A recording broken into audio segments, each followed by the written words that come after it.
share, subscribe. You know, there's something deeply unsettling about the word neighbor. We use it so casually, don't we? We talk about being neighborly, about loving thy neighbor, about the friendly folks next door. But have you ever really thought about what it means to live so close to strangers? To share walls, fences, driveways with people whose deepest thoughts, darkest secrets, and most disturbing habits remain completely hidden from view. I used to believe that proximity bred familiarity, that living next to someone for years meant you truly knew them. I thought the worst thing a neighbor could be was loud, messy, or perhaps a little too friendly. But I've learned something far more terrifying. The people closest to us, the ones who wave from their driveways and borrow our tools, and harbor secrets so dark, so twisted, that they make your blood run cold. Tonight, I'm going to share with you 5 stories, real experiences that have left me questioning everything I thought I knew about the people who live just a few feet away from my bedroom window. These aren't tales of obvious monsters or supernatural beings. No, these are stories about ordinary neighbors who revealed themselves to be something far more frightening. Human beings with hidden powers, cursed objects, and appetites that defy explanation. The question that haunts me, and perhaps will haunt you too, is this: how well do you really know the person sleeping just on the other side of your wall? Asterisk, asterisk. Before we dive into these chilling tales, I need your help to keep whisper and wonders growing. If these stories give you that delicious chill you're looking for, please hit that like button. It truly helps more than you know. And here's something that might surprise you. 98% of our viewers haven't subscribed yet. If you enjoy this content, if these stories keep you up at night in the best possible way, please consider subscribing to help us reach our goal of 10,000 subscribers. Before we begin, I want you to feel connected to this experience. Tell us in the comments where in the world you're listening from. What city, what country, and what time it is right now as these stories unfold. Are you listening alone in the dark at 2 a.m.? During your morning commute? Maybe you're tucked, safely in bed, thinking you're safe from the horrors that lurk just beyond your walls. Knowing that listeners from around the globe are sharing this experience somehow makes these stories feel more real, more universal. Because no matter where you are, no matter what time zone you're in, we all have neighbors. And we all wonder, sometimes, what they're really hiding behind their friendly smiles and borrowed cups of sugar. Most importantly, I want to hear from you. Share your own neighbor horror stories in the comments below. The strange encounters, the unexplained sounds, the moments that made you question who's really living next door. The most compelling stories from our community will be featured in our next video, because sometimes the most terrifying tales come from real life. Now, let me tell you about the first time I realized that the sweet old woman next door wasn't quite what she seemed. I never paid much attention to Mrs. Henley until the flowers started talking to me. That sounds insane, doesn't it?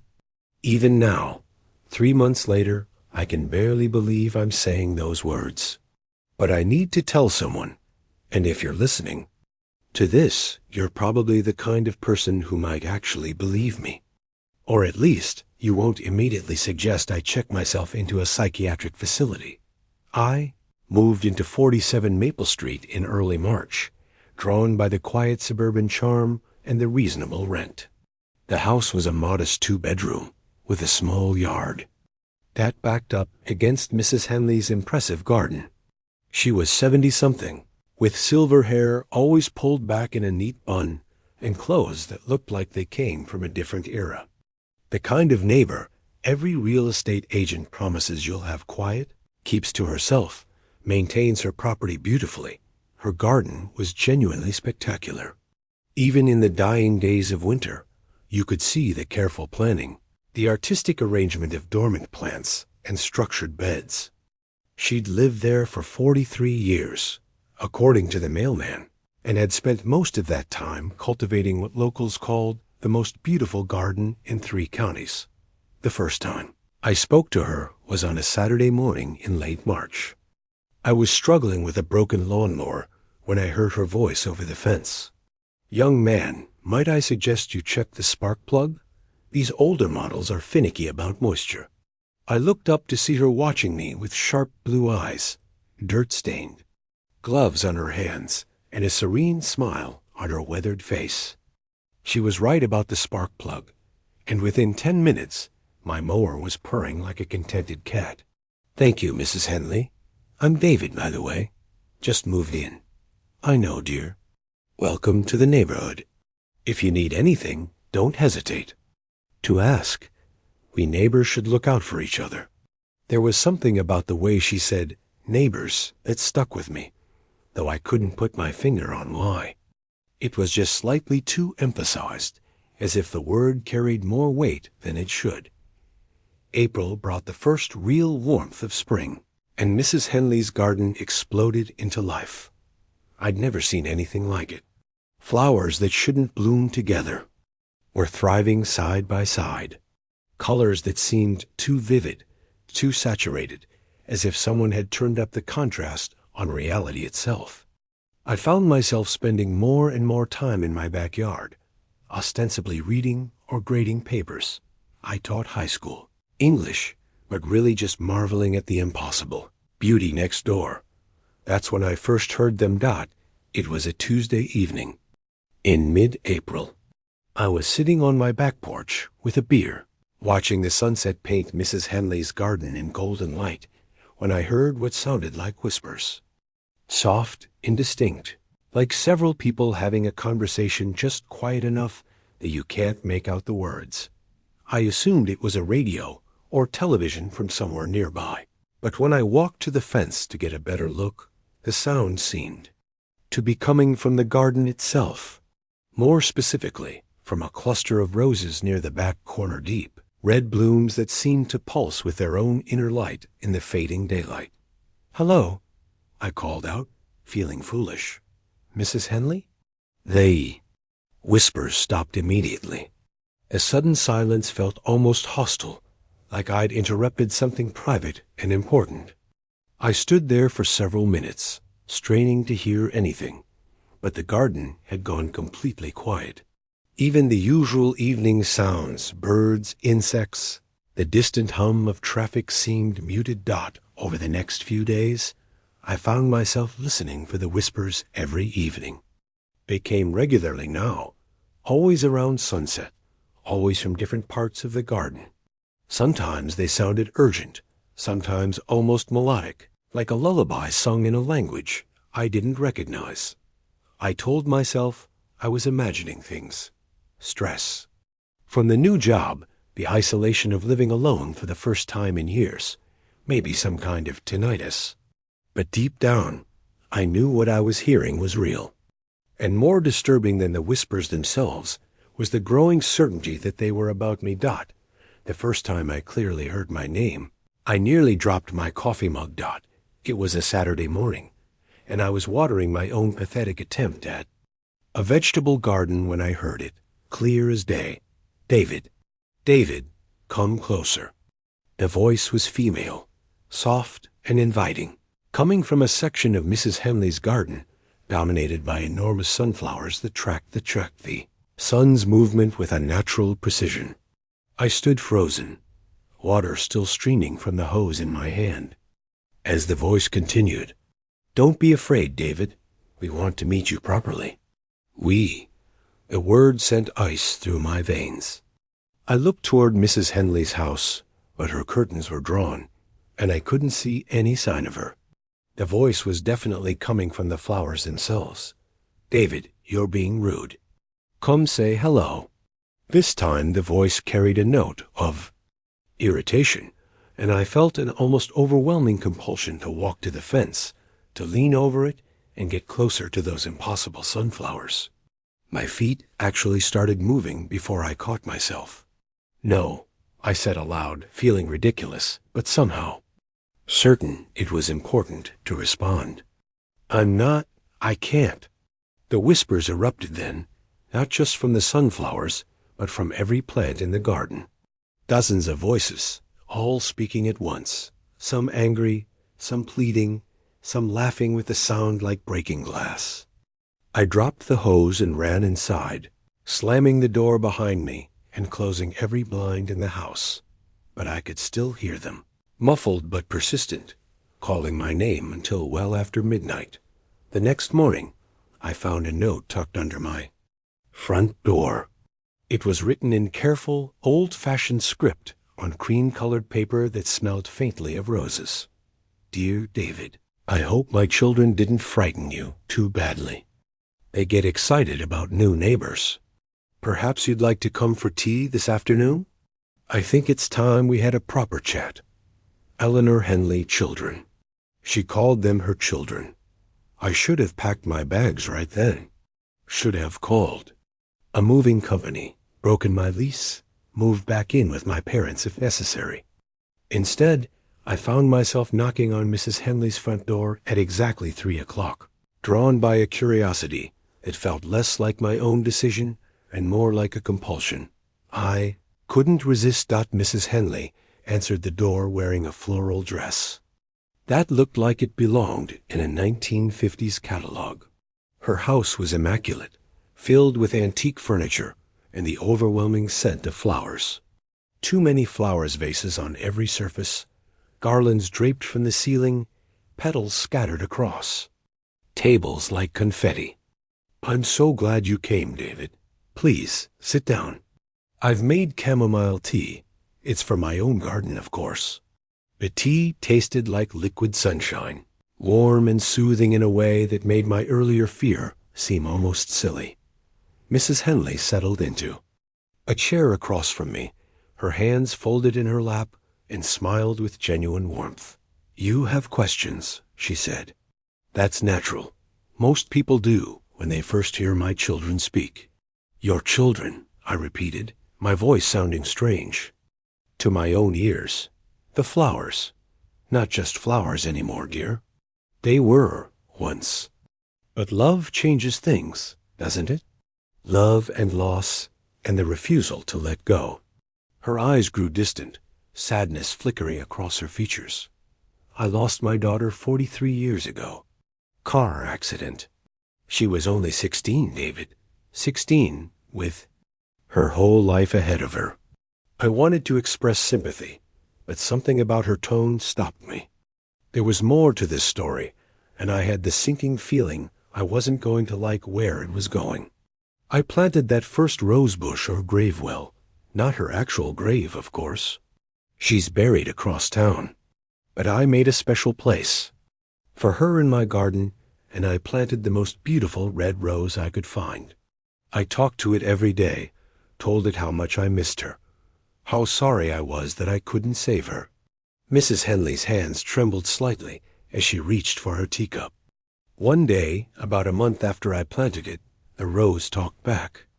The rational part of my mind rebelled against what she was telling me, but the tea made everything feel soft around the edges, dreamlike and strange, but not impossible. At first, it was just Sarah's voice, my daughter. She was confused, frightened, asking why everything felt so different. But she was there, David. Really there, living in that rose bush. We could talk, just like we used to. How? The word came out as barely a whisper. Mrs. Henley smiled, and for the first time I noticed how sharp her teeth looked. Grief, dear boy. Grief and love, and a mother's refusal to let death have the final word. Some people channel their loss into charity or art or religion. I channeled mine into my garden. She set down her teacup and leaned forward, her blue eyes bright with an intensity that made me want to look away. But one voice wasn't enough. Sarah was lonely, you see. So I found others, people who had died too young, too suddenly, too unfairly. Accident victims, mostly. People whose families were too broken by grief to function properly. I helped them find peace, and in return, their loved ones found a new kind of life in my garden. The room was spinning slightly now, and I realized the tea had been drugged. Not heavily. I could still think, still move, but enough to make everything feel surreal and distant. What do you want from me? I managed to ask. Mrs. Henley's expression grew sad. Oh, David, sweet boy. It's not what I want from you. It's what I want for you. My children have been watching you, and they're quite taken with you. Especially Sarah. She thinks you're lonely, just like she was. I tried to stand, but my legs wouldn't support me properly. The floral scent in the room was overwhelming now, cloying and thick like funeral flowers.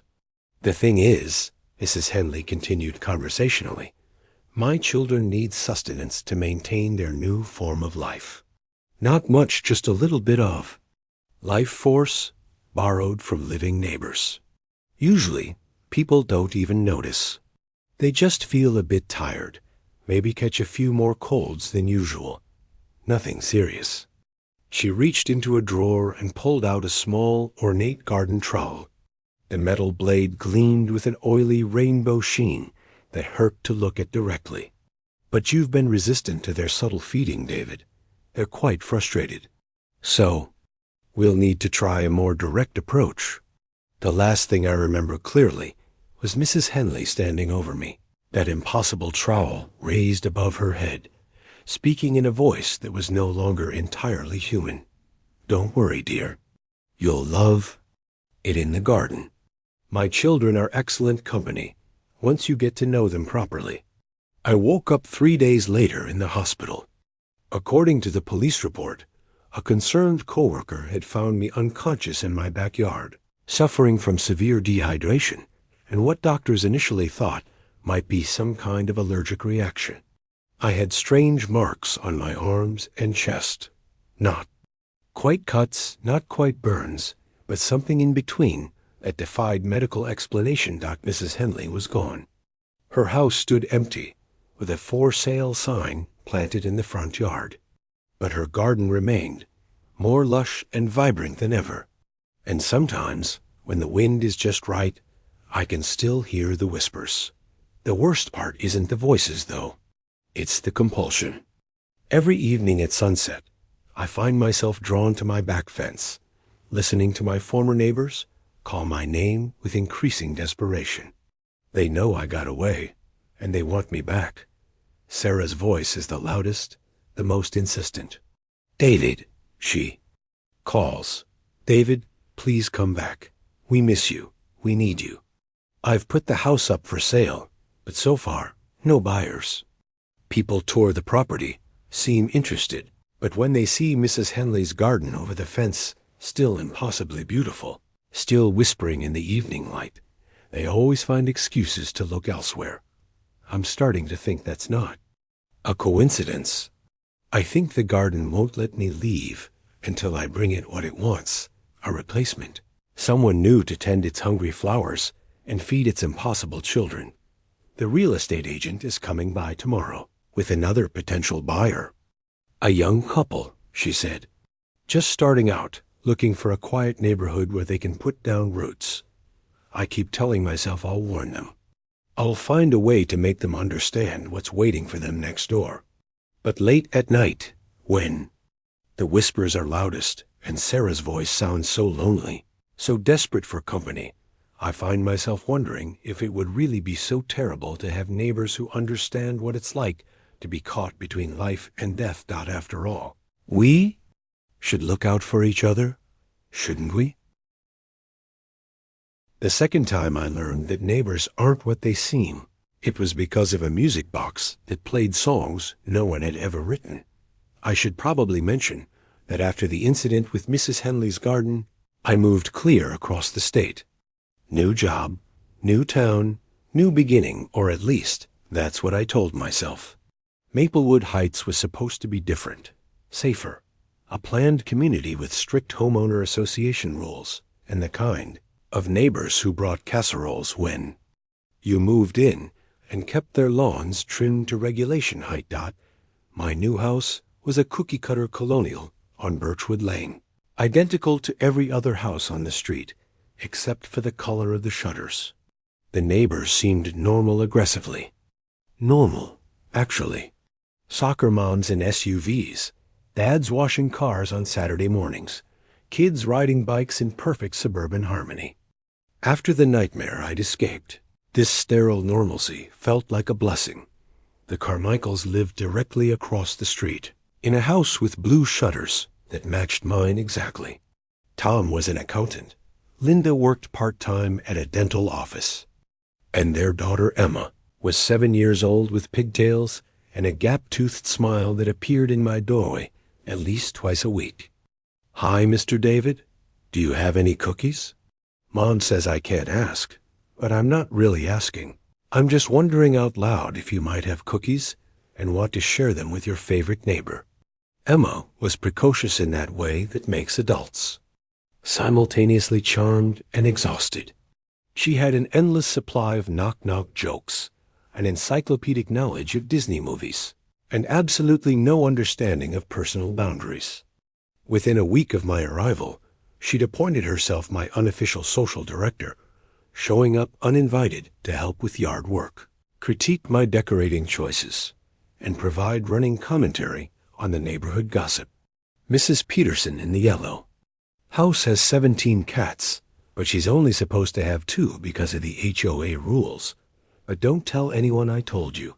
And Mr. Jensen plays his music too loud, but only on Tuesdays for some reason. Oh, and the people who lived in your house. Before you left because of the weird noises, but Mom says I'm not supposed to talk about that.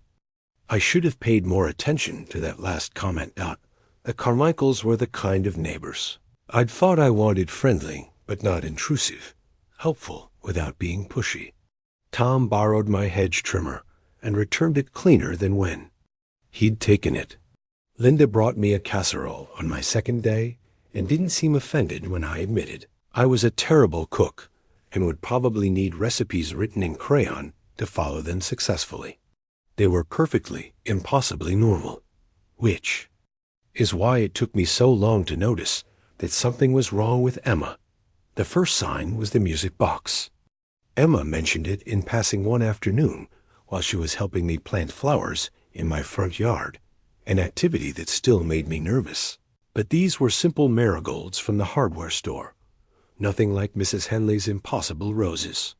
"I got the most beautiful music box for my birthday," she said, carefully patting soil around a flower stem with the seriousness of a surgeon. "It plays the most amazing songs. Want to hear them?" "Maybe later, kiddo. We should finish planting these first." But Emma was already on her feet, dirt-stained hands clapping together with excitement. "Oh, you have to hear it now. It's magical, Mr. David. The songs tell stories, and they're all about me." She ran across the street before I could stop her, disappearing into her house and emerging moments later with what looked like an antique jewelry box. It was made of dark wood, with intricate carvings around the edges and a small brass key sticking out of one side. Even from across the street, there was something unsettling about it. The proportions seemed slightly off, and the wood had an oily sheen that reminded me uncomfortably of Mrs. Henley's garden trowel. Emma wound the key with reverent care, then opened the lid.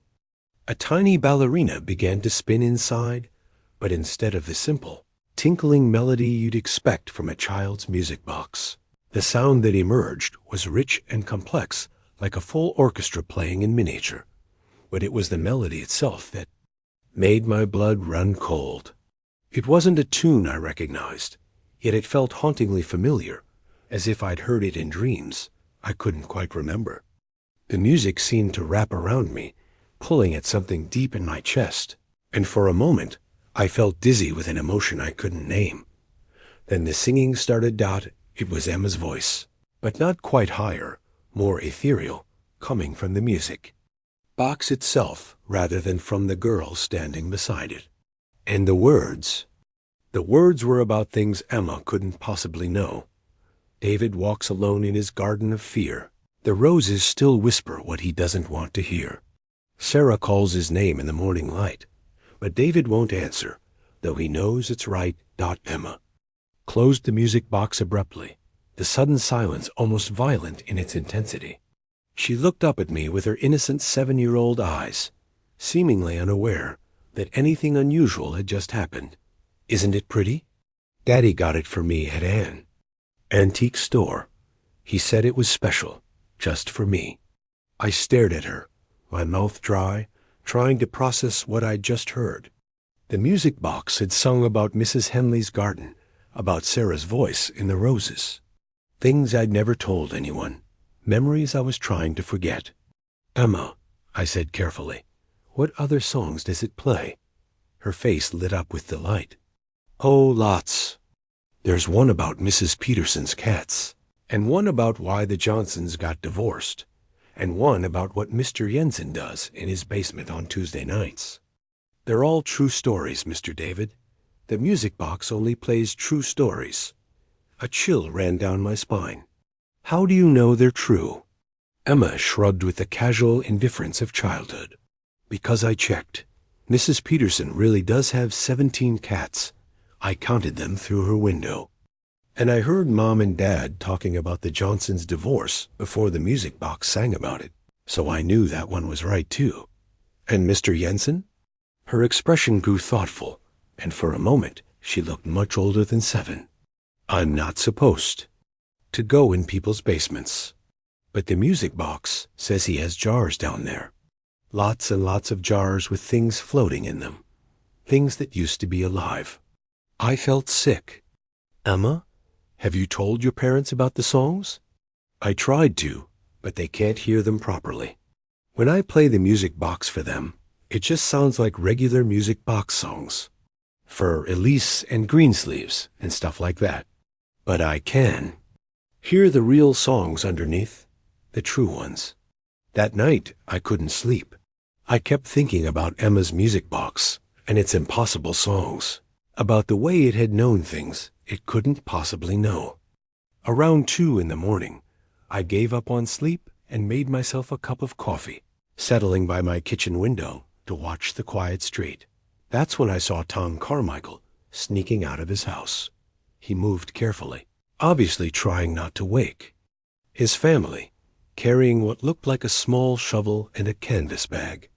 I watched him cross the street and disappear into the shadows of the small wooded area behind our houses, a strip of undeveloped land that the HOA maintained as a natural buffer zone. He was gone for about an hour. When he returned, the bag looked heavier, and there was dirt under his fingernails that caught the streetlight as he carefully cleaned his hands with a wet cloth before going back inside. The next day, Emma appeared at my door with her music box, more excited than I'd ever seen her. Mr. David, you have to hear the new song. It's about you. Before I could protest, she'd wound the key and opened the lid. The familiar orchestral melody began, but this time the ethereal voice sang words that made my knees weak. David sees what? Fathers do in darkness of night, digging holes and burying secrets far from sight. 7 years of Tommy's hunting, 7 years of Emma's gift.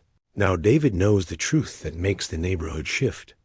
Emma clapped her hands together as the song ended. Isn't that exciting? You're in one of the true songs now. I knelt down to her level, trying to keep my voice steady. Emma, honey, what did your daddy bury in the woods? Her smile didn't waver. Oh, that's not for the music box to tell. That's for Emma to know and Emma to keep secret. But don't worry, Mr. David. Daddy only hurts the ones who try to leave. The implication hit me like a physical blow. The previous owners of my house, the ones who'd left because of weird noises. How many neighbors had Tom Carmichael buried in those woods over the years? And Emma Sweet, innocent Emma, had known all along, guided by a music box that revealed everyone's darkest secrets. How long have you had the music box, Emma? Since I was born. Daddy says it's been in our family for a very long time. It helps us know which neighbors we can trust and which ones we need to take care of. I looked into her 7-year-old eyes and saw something ancient and hungry looking back at me. Emma wasn't just Tom's daughter. She was his accomplice, his scout, gathering information through supernatural means and helping him decide who lived and who disappeared into the woods behind Birchwood Lane. I should go, I said, starting to stand. Emma's small hand caught my wrist with surprising strength. But you haven't heard the best song yet, the one about what happens to neighbors who know too much. She wound the music box again, and this time the melody was discordant, threatening. The voice that emerged was no longer Emma's, but something darker, older. David thinks he's smart. David thinks he's clever. But some secrets bind the neighborhood forever. Run away, as fast as you can, but the music box knows where the story began. Emma closed the lid and smiled up at me with perfect innocence. That one's my favorite. It's about tomorrow night. I didn't pack. I didn't call the police. I didn't even grab my wallet.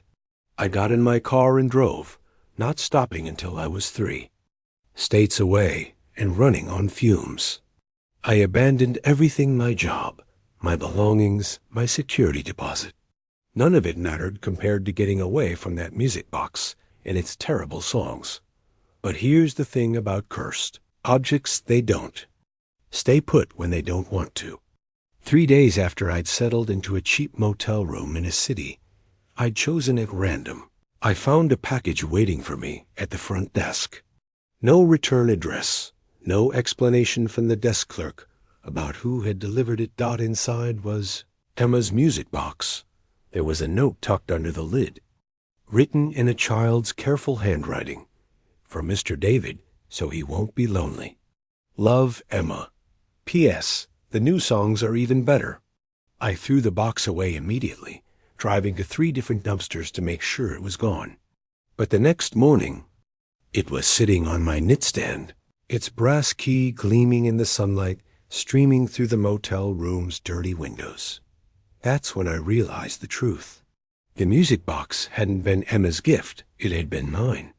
Tom had been feeding information to that antique dealer, guiding him to sell the cursed thing to unsuspecting customers who would move into neighborhoods where the Carmichaels could use them as reconnaissance. Emma wasn't born with supernatural abilities. She was just the latest in a line of children who'd been paired with the music box, trained to use its power to help their families hunt out. And now it was my turn. The box plays new songs now. Songs about my current neighbors, their secrets, their vulnerabilities.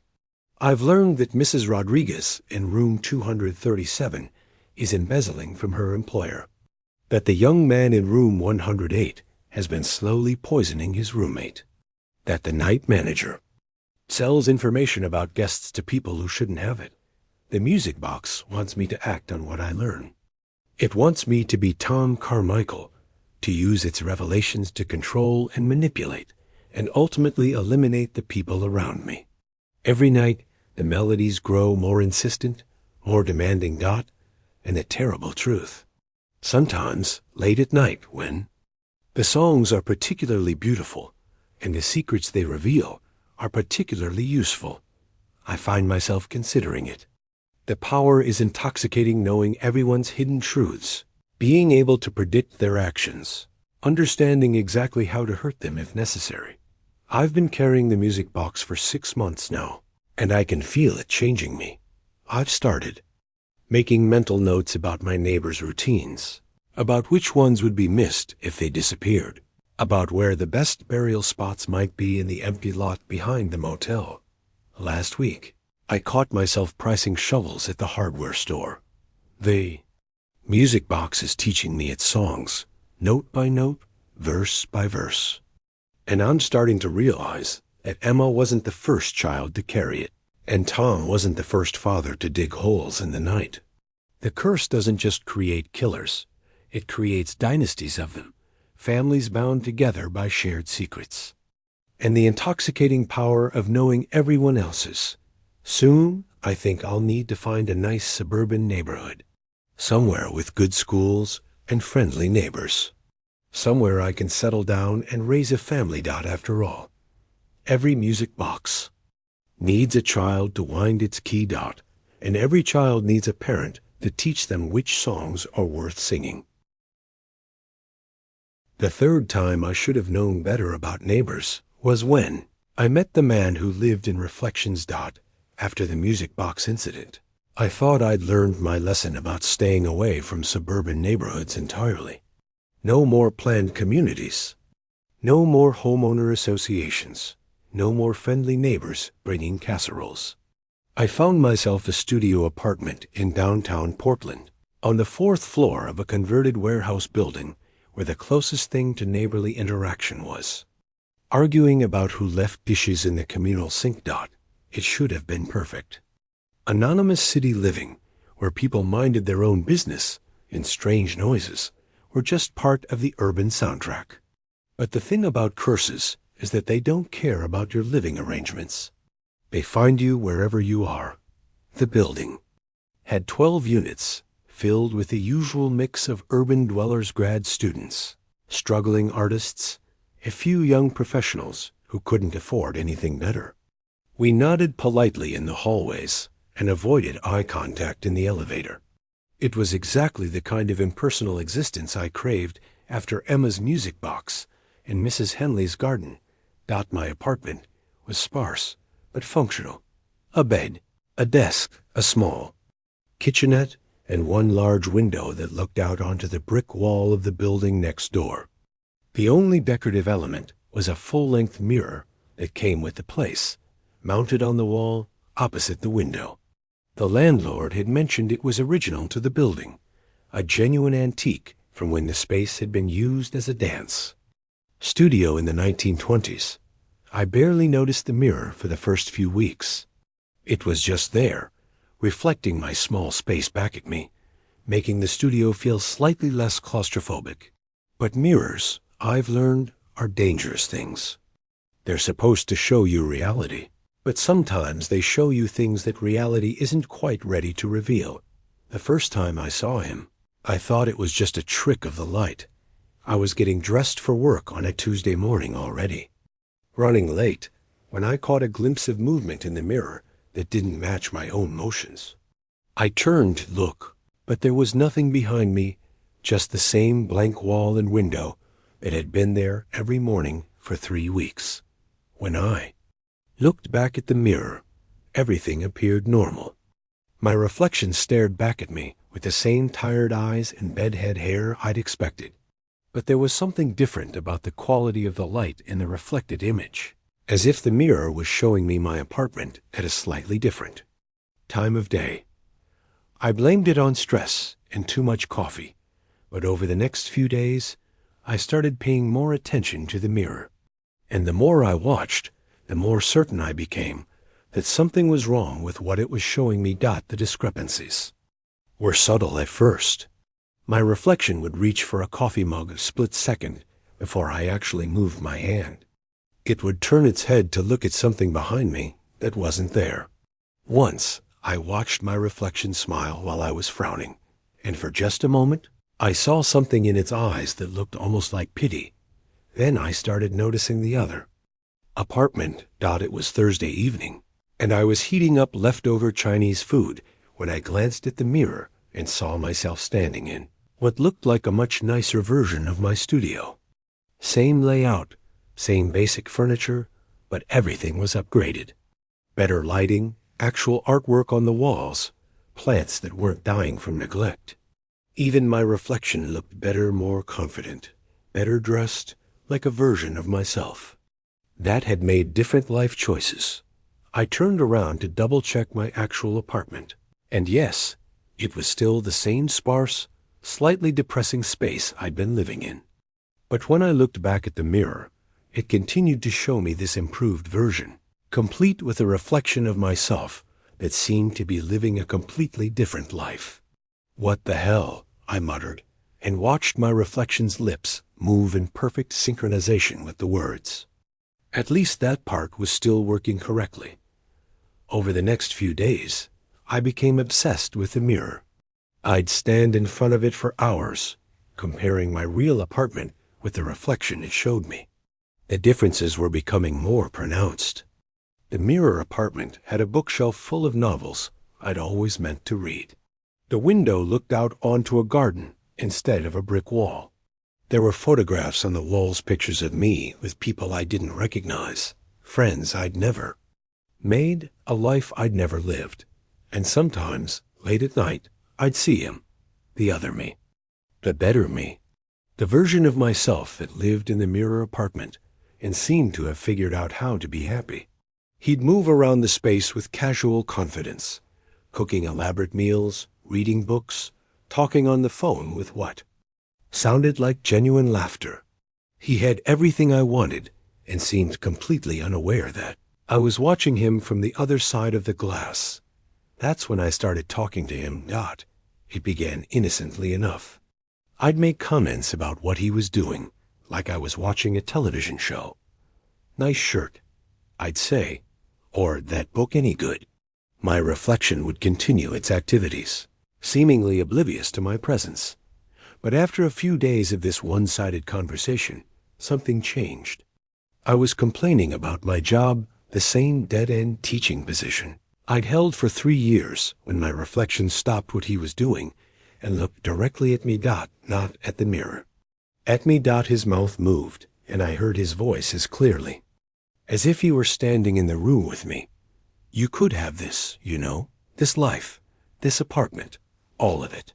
I staggered backward, nearly tripping over my own feet. This isn't possible, I said aloud. This isn't real.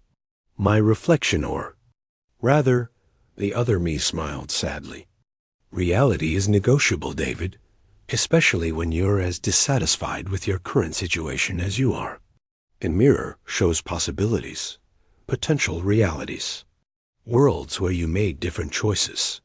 I approached the mirror cautiously, the way you might approach a wild animal. Who are you? I'm you. The you that didn't run away from Mrs. Henley's garden. The you that confronted Emma's parents about the music box instead of fleeing like a coward. The you that learned to face problems instead of running from them. The words stung because they were true. I had run. Every time things got difficult, or strange or frightening, I'd packed up and moved to a new place, convinced that geography could solve problems that were fundamentally about me. This is some kind of hallucination, I said, but my voice lacked conviction. Mirror me shook his head. This is opportunity. Look around, David. Look at what you could have if you are brave enough to take it. I looked. The mirror apartment was everything I'd ever wanted. Warm, inviting, filled with the evidence of a life well lived. And standing in it was a version of myself that seemed genuinely content, genuinely at peace. How? I asked. Step through, he said simply. Take my place. Live my life. All you have to do is cross over. I reached out to touch the mirror's surface, and instead of cold glass, I felt something warm and yielding, like the surface of still water. My fingers pressed through easily, creating ripples that spread across the reflection. It's that simple, Mirror me said. One step and everything changes. You get the life you deserve, and I get to rest. What happens to you? His smile grew. Sad. I become the reflection. I become the one who watches and wishes and regrets. But honestly, David, I'm tired of being perfect. I'm tired of having everything figured out. Sometimes I think it would be nice to just let someone else take over for a while. The offer was tempting beyond words. Here was everything I'd ever wanted, handed to me on a silver platter. A better apartment, a better life, a better version of myself. All I had to do was step through the mirror and take it. I pulled my hand back from the mirror's surface, and the ripples faded away. I need to think about this, I said. Mirror me nodded. Of course. But don't think too long, David. Opportunities like this don't last forever. For the next week, I could barely function. I'd stand in front of the mirror for hours, watching my alternate life play out in the reflection. Mirror Me had dinner parties with interesting friends. He went to art galleries and concerts. He dated a beautiful woman who seemed to genuinely enjoy his company. He had published a novel, something I'd been working on for 5 years without finishing a single chapter. Meanwhile, my real life continued its mundane spiral. I called in sick to work 3 times, lived on delivery pizza, and let my apartment become even more of a disaster than usual. The contrast between my reality and what the mirror showed me became increasingly unbearable. "You're making this harder than it needs to be," Mirror Me said one evening. "Look at yourself, David. Look at what you've become. Don't you think you deserve better?" I did think I deserved better. I was tired of running, tired of being afraid, tired of living half a life while watching other people, even fictional other versions of myself, thrive. "What's the catch?" I asked. "There's always a catch." Mirror Me's expression grew serious. "The catch is that once you cross over, you can't go back. This becomes your reality, permanently. And someone who's even more desperate than you are, eventually comes looking for what you have. Someone else? The cycle continues, David. That's how it works. A mirror finds people who are dissatisfied with their lives and shows them better alternatives. Some people are strong enough to resist the temptation. Others, ... He gestured around the perfect apartment. Others make the trade. The other Tommy's mouth opened in what might have been a scream or a sob, and suddenly the mirror began to crack in earnest.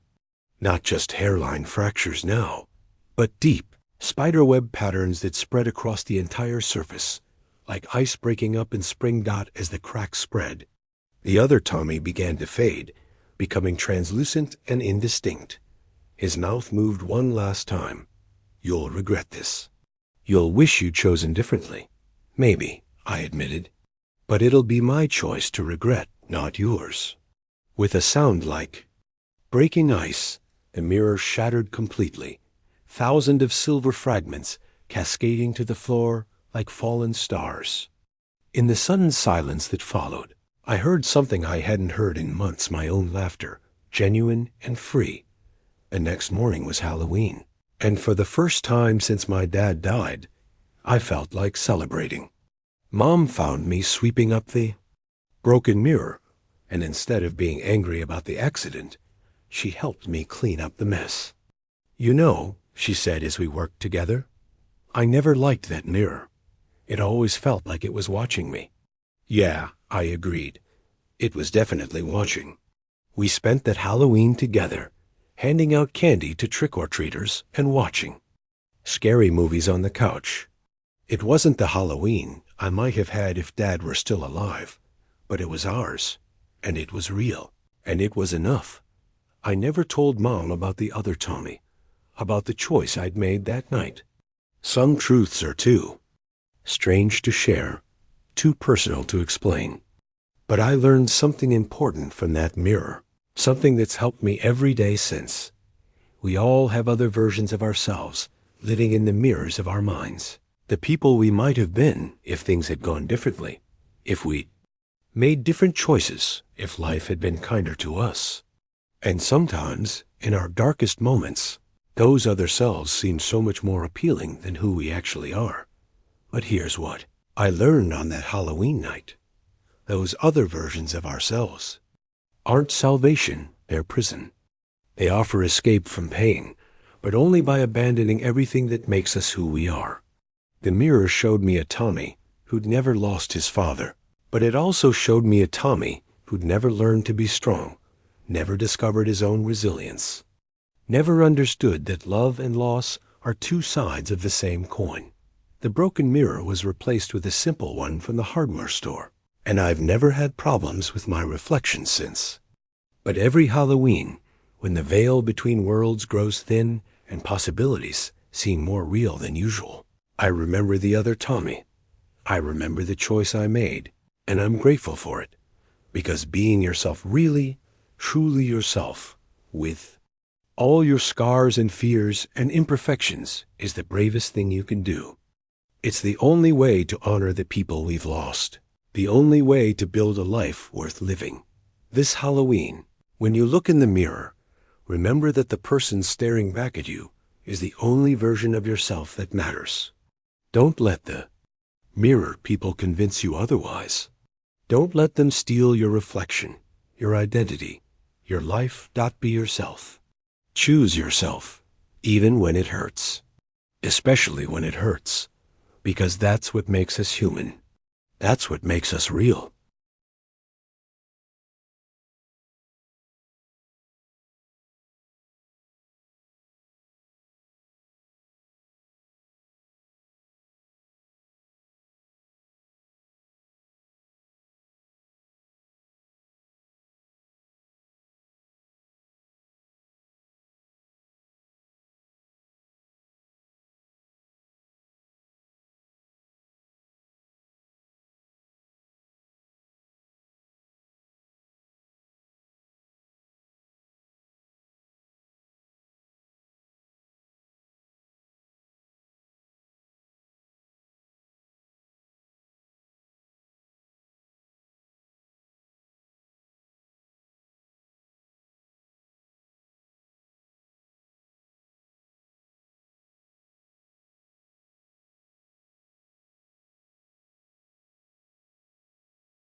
The fourth time I learned that neighbors are never what they seem.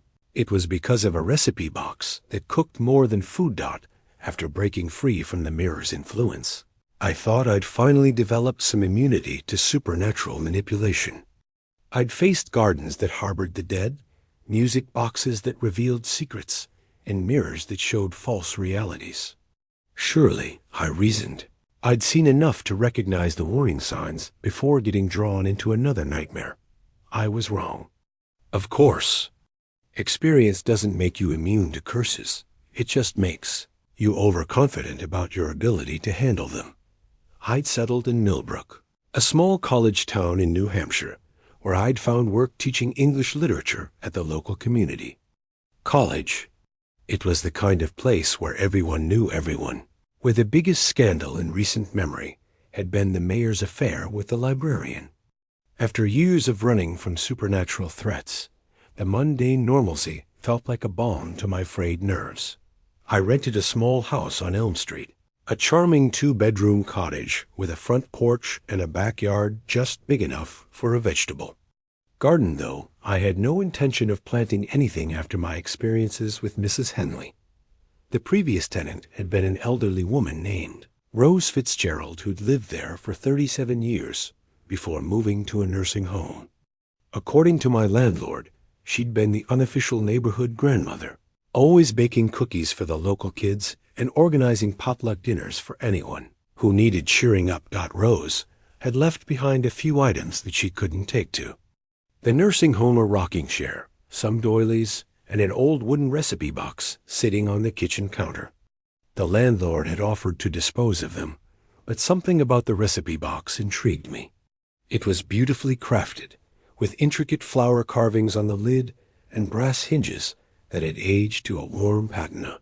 When I opened it, I found dozens of handwritten recipe cards, each one filled with Rose's careful script and stained with the evidence of frequent use. Chocolate chip cookies, the secret is love, read one card. Beef stew for broken hearts, read another. Friendship bread, share to multiply joy. Each recipe seemed to have been written not just as instructions for cooking, but as small pieces of wisdom, tiny love letters to whoever might use them next. I'm not much of a cook. My culinary skills had never progressed much beyond opening cans and heating leftovers, but something about Rose's recipes called to me. Maybe it was the loneliness of living alone in a new town, or maybe it was simple curiosity about the woman who'd lived in my house for nearly 4 decades. Whatever the reason, I decided to try making her chocolate chip cookies. The recipe was surprisingly detailed, with notes about the importance of using room temperature butter and adding an extra pinch of salt to balance the sweetness.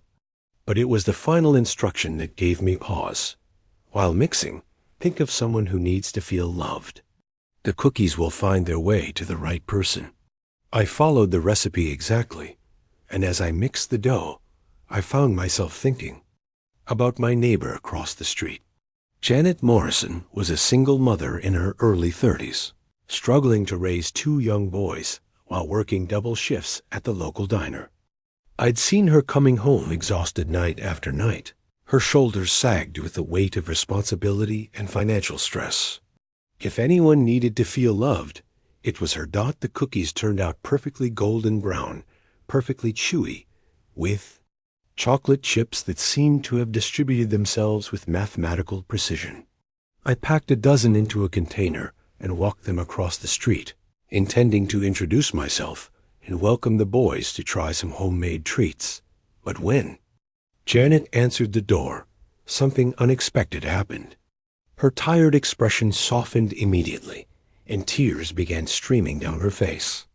I can't believe this," she said, accepting the container with trembling hands. "I was just standing in my kitchen thinking about my mother. She used to make cookies exactly like these when I was little, whenever I was sad or scared. The smell." She inhaled deeply, and her eyes closed with an expression of pure bliss. "It's exactly the same. How did you know?" I hadn't known, of course. I'd simply followed Rose's recipe and thought about Janet while mixing the dough. But as I watched her reaction, I realized that the cookies had somehow captured something more than just flour, butter, and chocolate chips. They'd captured a memory, a feeling, a moment of comfort that Janet desperately needed. Over the following weeks, I worked my way through more of Rose's recipes. Each time, the results were far better than my limited cooking skills should have produced. The beef stew for broken hearts that I made for my elderly neighbor, Mr. Peterson, somehow tasted exactly like the stew his late wife used to make, reducing him to grateful tears. The friendship bread I shared with my colleagues at the college created an immediate bond between us, turning awkward workplace relationships into genuine friendships overnight. At first, I attributed the success to Rose's excellent recipes and detailed instructions. But as the weeks passed, I began to notice that the effects went beyond mere cooking. The food I'd prepared using Rosie's recipes didn't just taste good, it seemed to carry emotional weight, to touch people in ways that transcended normal cuisine. The comfort soup for dark days that I made for a depressed student somehow lifted her spirits for weeks. The victory cake I baked for a neighbor's graduation party seemed to imbue everyone who ate it with confidence and optimism. And the healing tea I brewed for Janet when her youngest son came down with pneumonia appeared to accelerate his recovery in ways that puzzled his doctor. I should have been more careful. I should have recognized the signs of supernatural influence and backed away from the recipe box before it was too late. But the truth is, I was enjoying the positive effects too much to question their source. For the first time in years, I felt like I was making a genuine difference in people's lives, bringing comfort and joy instead of running from darkness and danger. That's why I didn't hesitate when I found the recipe for love eternal. It was tucked away at the bottom of the box, written on a card that was older and more worn than the others. The handwriting was Rose's, but it looked different, more urgent, more desperate. The recipe itself was complex, calling for ingredients I'd never heard of, and cooking methods that seemed more like rituals than culinary techniques. But it was the note at the bottom of the card that caught my attention. For those who have lost their greatest love and cannot bear to live without them. Warning: some doors should not be opened, but the heart doesn't always listen to wisdom. I almost put the card back. I'd learned enough about cursed objects to recognize a warning when I saw one. But that same week, I received word that my father had died suddenly of a heart attack. We hadn't been close. My years of running from supernatural threats had strained our relationship, but his death hit me harder than I'd expected. The funeral was small, poorly attended, and filled with regret for all the conversations we'd never had, all the reconciliation we'd never achieved. In my grief, Rose's recipe seemed like an answer to prayers I hadn't known I was praying. The love eternal recipe required me to cook for 3 days straight, beginning at midnight on the new moon. The ingredients were strange herbs that had to be picked at specific times, spices that could only be found in specialty shops, and other components that seemed more medicinal than culinary. But I followed the instructions exactly, thinking of my father throughout the entire process, remembering every shared meal, every moment of connection we ever had. On the third night, as the final mixture simmered on the stove, I heard footsteps on my front porch. I opened the door to find my father standing there, looking exactly as he had 10 years ago, before age and illness had begun to take their toll. He was wearing the blue cardigan I remembered from my childhood, and his eyes held the same gentle warmth that had made me feel safe as a boy. "Hello, son," he said, and his voice was exactly as I remembered it. "I think we have some things to talk about." We talked for hours that night. All the conversations we'd never had, all the apologies that had gone unspoken, all the love that had been buried under years of misunderstanding and distance. He told me he was proud of the man I'd become, despite my unconventional path. I told him how sorry I was for all the times I'd pushed him away, for all the holidays I'd missed while running from my supernatural encounters. It felt like healing. It felt like closure. It felt like the greatest gift I'd ever received. For 2 weeks, my father visited every night. We cooked together using Rose's recipes, sharing stories, and rebuilding the relationship we'd never quite managed while I was alive. He helped me understand that my years of running hadn't been cowardice, they'd been survival, and there was no shame in protecting myself from forces beyond my control. But gradually, I began to notice changes in him. His appearance started to fade around the edges, becoming translucent in certain lights. His voice grew hollow, and his memories began to repeat, like a recording stuck in a loop. Most disturbing of all, I realized that he never left the house, never walked away when our conversations ended, never seemed to exist anywhere except in my kitchen, sustained by the supernatural effects of Rose's final recipe. That's when I understood the true cost of love eternal. I hadn't brought my father back to life. I'd trapped his spirit, bound it to my grief and my inability to let go. The recipe didn't restore the dead. It created phantoms, echoes of lost, love that could never truly be real again. The realization came to me on a Thursday evening, as I watched my father struggle to remember a story he'd already told me 6 times. He was fading, becoming less substantial with each passing day, and I could see the confusion in his eyes as he tried to hold on to thoughts that kept slipping away like water through his fingers. "Dad," I said gently, "I think it's time for you to go." He looked at me with eyes that were already becoming hollow. "I don't know how, son. I don't remember where I'm supposed to be." That night, I did something I should have done weeks earlier. I went to visit Rose at the nursing home. I found her in the common room, a frail woman in her 80s with sharp eyes that seemed to hold decades of secrets. When I introduced myself as her house's new tenant, her expression grew troubled. "You found the recipe box," she said. It wasn't a question. I did. And I used the love eternal recipe. Rose closed her eyes and sighed deeply. "Oh, honey, I was hoping someone would have thrown that box away before. Who did you bring back?" "My father. He died a few weeks ago." "And now he's trapped in your kitchen, growing weaker every day, unable to remember who he really was when he was alive." Rose's voice was gentle but firm. "I know, dear. I've been there." She told me her story then. How she'd lost her husband, Harold, 37 years ago. How she'd found the recipe box at an estate sale, drawn by its beautiful craftsmanship and the promise of comfort food. How she'd used recipe after recipe to help her neighbors, becoming the beloved grandmother figure of Elm Street. And how, in her grief, she'd used love eternal to bring Harold back. "He stayed with me for 5 years," Rose said, tears streaming down her weathered cheeks.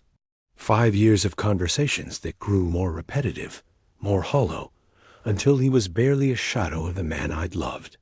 I kept him trapped because I couldn't bear to let him go, and all I did was make his afterlife a prison.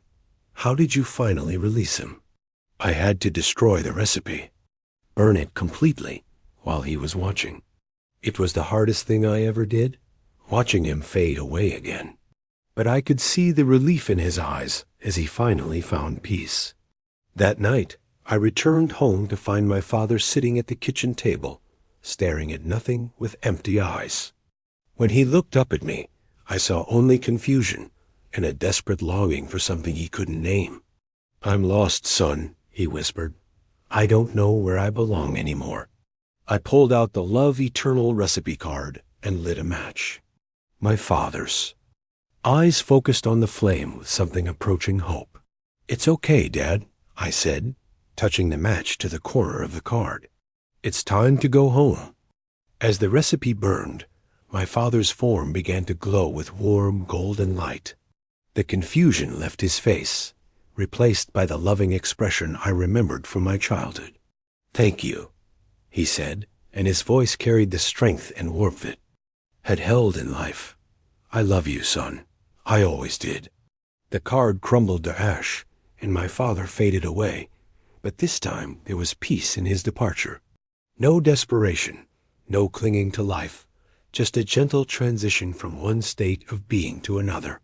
I threw the recipe box away the next morning, but like all cursed objects, it didn't stay gone. It appeared on my kitchen counter 3 days later, as if it had never left. But now I understood its true nature. The recipes weren't just instructions for cooking. They were spells, designed to manipulate emotions and create supernatural effects.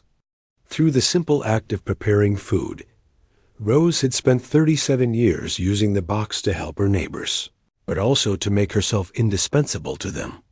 The comfort soup created dependency, not healing.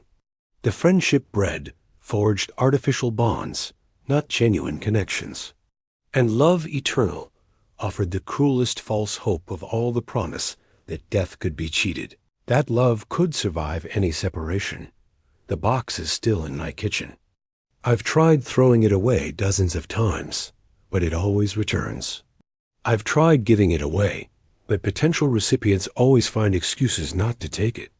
I think it's bound to this house now, part of Rose's legacy, waiting for the next lonely person who thinks they can use supernatural shortcuts to create genuine human connection. Sometimes, late at night, I hear footsteps on my front porch and think my father has returned.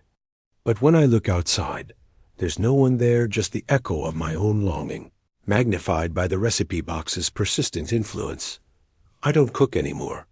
I live on takeout and frozen dinners, afraid that even my mundane attempts at food preparation might somehow activate the box's power. Because I've learned that the most dangerous curses aren't the ones that threaten your life. They're the ones that promise to make it better. A recipe box sits on my counter, beautiful and tempting, filled with promises of comfort and connection, and love that lasts forever. And every day, I resist the urge to open it again, knowing that some hungers can never be satisfied, no matter how perfectly you follow the recipe. The fifth and final time I learned that neighbors are never what they seem. It was because of a welcome wagon that delivered more than casseroles. After the recipe box incident, I made a decision that should have been obvious years earlier. I would live somewhere with no neighbors at all. I found a small cabin in the mountains of Colorado, 15 miles from the nearest town, accessible only by a winding dirt road that became impassable in winter. No homeowner associations, no friendly waves across the street, no one to borrow tools from or bring me suspicious gifts. For 6 months, it was perfect. I lived off the grid as much as possible, chopping my own wood, growing my own food, existing in blissful isolation from the supernatural complications that seemed to follow human connection. I taught online courses to pay the bills and spent my free time hiking, reading, and finally finishing that novel I'd been working on for years. I should have known it was too good to last. The first sign that my isolation wasn't as complete as I'd believed came on a Tuesday morning in early October. I was splitting wood behind the cabin when I heard the sound of a car engine struggling up the steep road. This was unusual. The only visitors I'd had were the occasional delivery truck and a forest ranger, who checked on me monthly to make sure I hadn't been eaten by bears. The vehicle that emerged from the trees was a vintage station wagon, painted a cheerful yellow with wood paneling on the sides. It looked like something from a 1950s television show, impossibly pristine, despite having just navigated 15 miles of rough mountain road. Behind the wheel sat a middle-aged woman with perfectly styled blonde hair and a smile that belonged in a toothpaste commercial. She parked next to my cabin and stepped out, smoothing down a floral dress that looked like it had been pressed moments before. In her arms was a wicker basket covered with a red checkered cloth. "Hello there," she called out, her voice carrying the kind of practiced cheer that immediately put me on guard. "You must be David." "I'm Margaret Henderson from the Pinecrest Valley Welcome Wagon. I know we're a bit late in welcoming you to the neighborhood, but better late than never, right?" I set down my axe and approached cautiously. "Neighborhood? Ma'am, the nearest house is 8 miles down the mountain." Margaret's smile never wavered. "Oh, honey, distance doesn't matter when you're part of a community. We've been so excited to have a new resident. I've brought you a little welcome basket with some local specialties and information about our area." She thrust the basket into my hands before I could protest. It was heavier than it looked, and when I lifted the cloth, I found an assortment of items that seemed almost too perfect. Homemade preserves in mason jars, a loaf of bread that was still warm, fresh vegetables that looked like they'd been harvested that morning, and several pamphlets about local attractions and services. "This is very kind," I said, though every instinct I'd developed over years of supernatural encounters was screaming warnings. But really, I moved up here specifically to get away from Dot. Community activities. Margaret's laugh was like silver. Bells, musical, and slightly unnerving. "Oh, you silly goose. No one really wants to be alone. Humans are social creatures. We need connection, support, friendship. That's what the welcome wagon is all about." She reached into her purse and pulled out a leather-bound book that looked centuries old. "Now, I just need to get some basic information for our records. Full name, previous address, reason for moving to the area, a just standard new resident. Paperwork. I'd prefer not to." "David Michael Carson," she said, reading from the book though I hadn't spoken. "Born March 15th, 1987, in Portland, Maine. Previous addresses include ...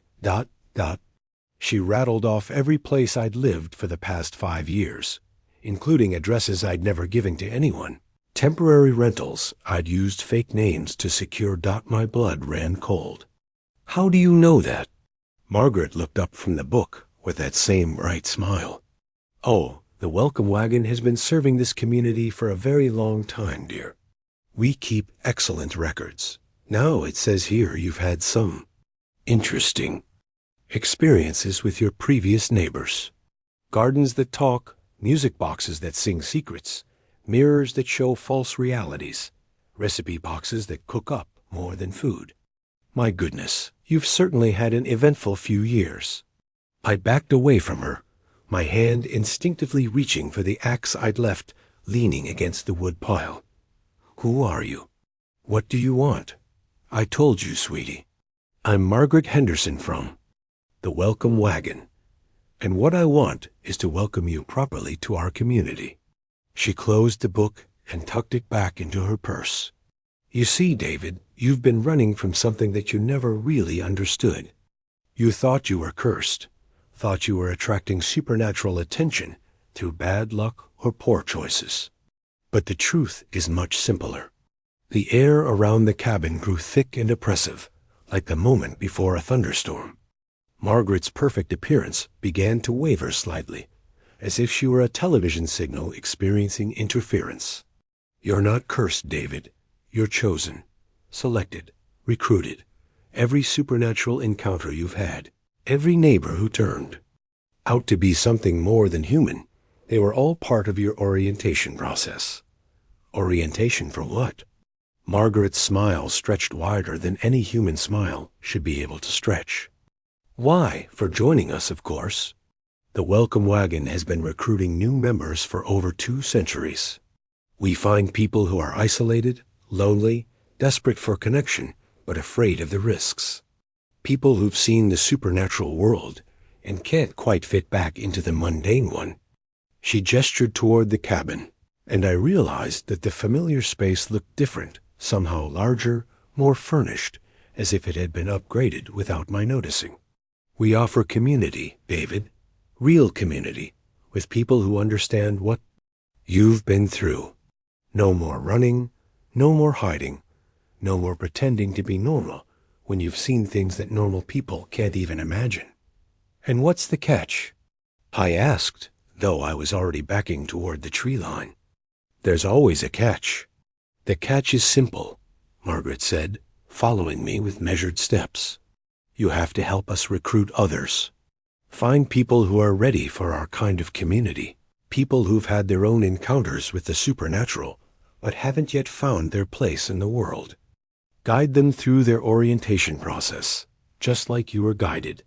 The horrible truth hit me like a physical blow. Mrs. Henley, Emma and Tom, the mirror, Rose and her recipe box. They were all working for you. Margaret clapped her hands.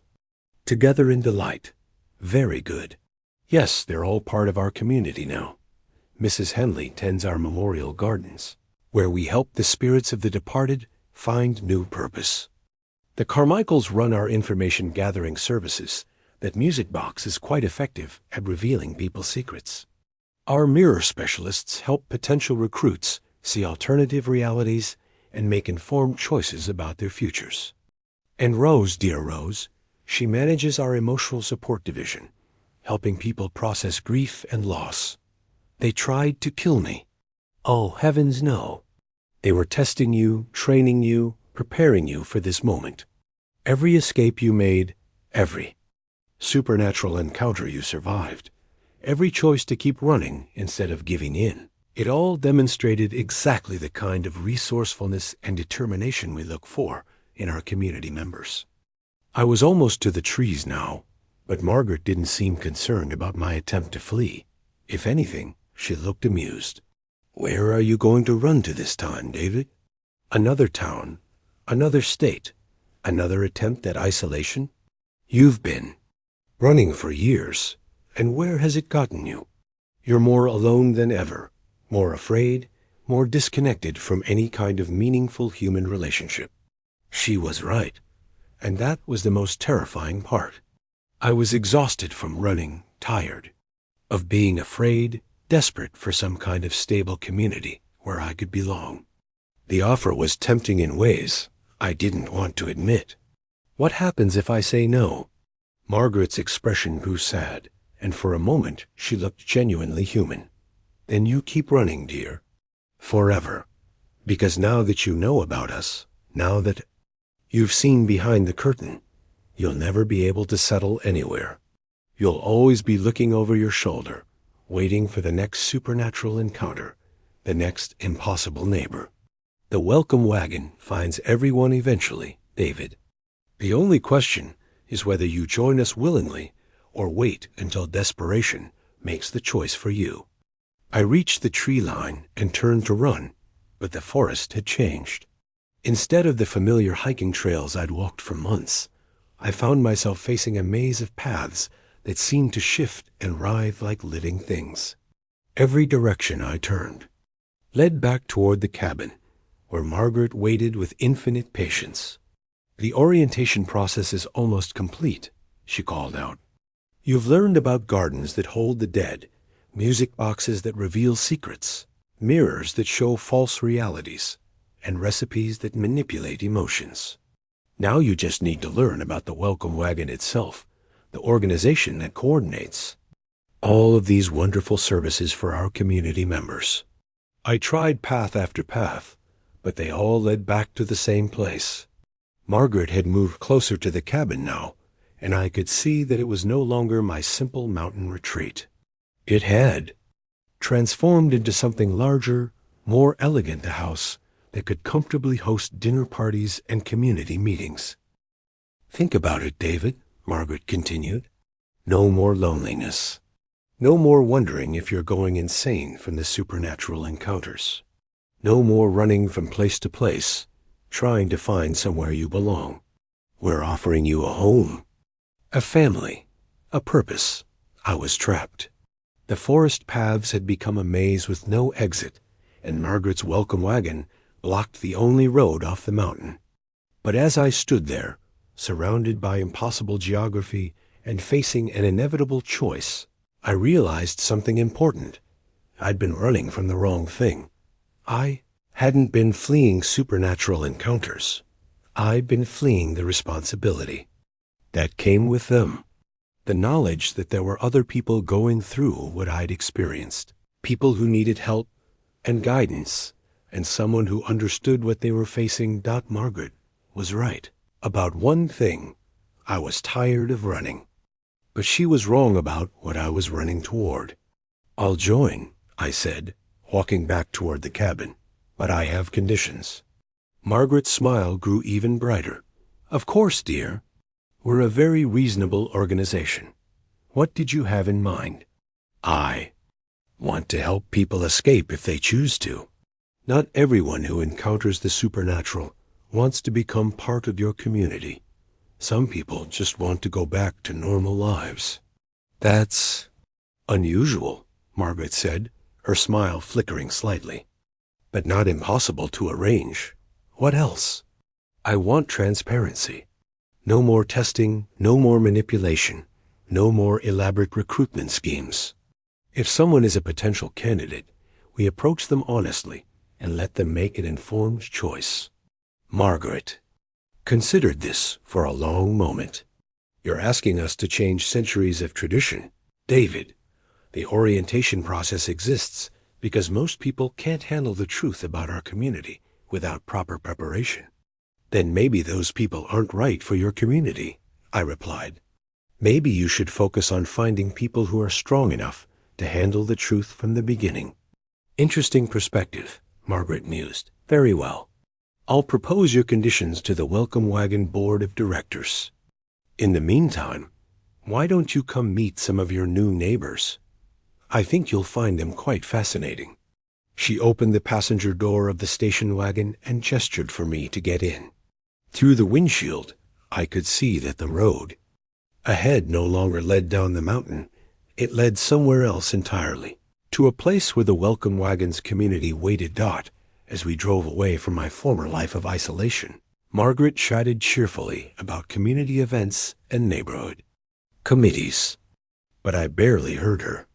I was thinking about the people I might be able to help, the supernatural encounters I might be able to guide others through safely, the possibility of building something better than the endless cycle of testing and recruitment that had defined the Welcome Wagon's operations.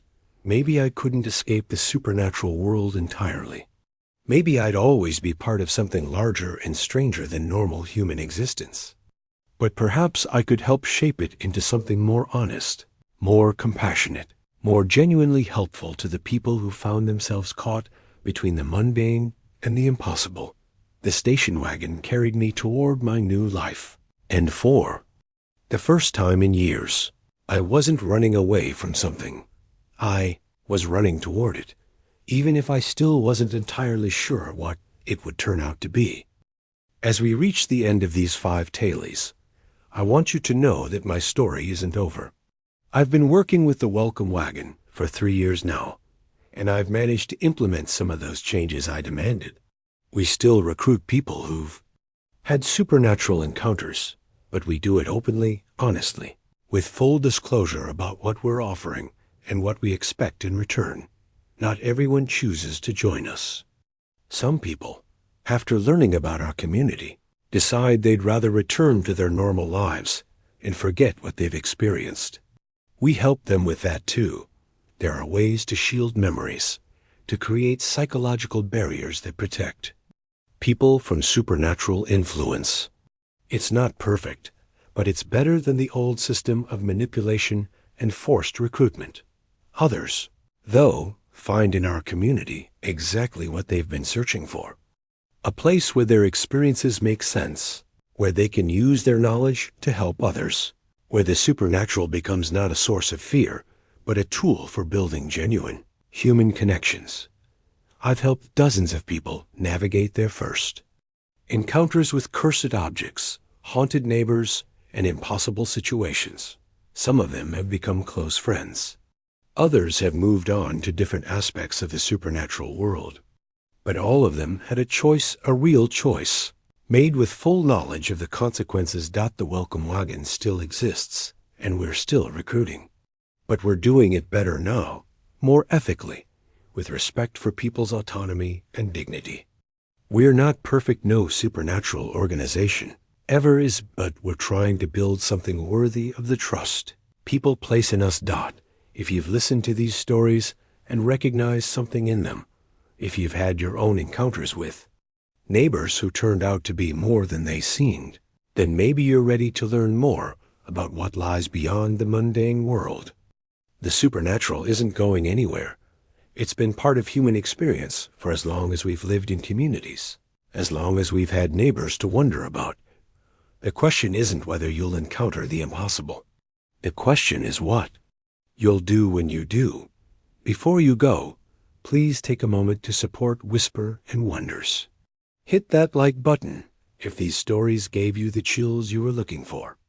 Subscribe if you want to hear more tailies from the edges of reality. Remember, We're still working toward that goal of 10,000 subscribers, and your support makes all the difference. Most importantly, share your own stories in the comments. Have you had neighbors who weren't what they seemed? Strange encounters that made you question reality?